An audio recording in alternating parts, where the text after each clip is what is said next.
Edouard Guémaël, bonjour. Bonjour. Vous avez conduit la délégation du FMI à Dakar cette semaine.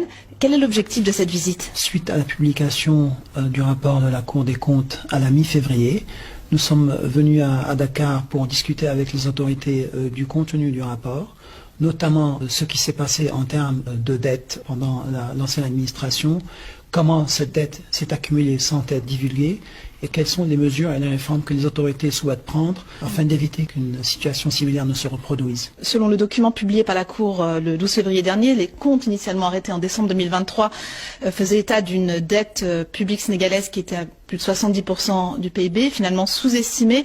En êtes-vous arrivé à la même conclusion que les autorités actuelles, à savoir que l'administration précédente a délibérément menti aux partenaires financiers du pays au sujet de l'état économique du pays? Comme le rapport de la Cour des comptes le dit très clairement, il y a eu une décision qui était très consciente de sous-estimer ce stock de la dette pendant les années précédentes. Donc on est d'accord avec la conclusion du rapport de la Cour des comptes. Donc on peut parler de mensonge.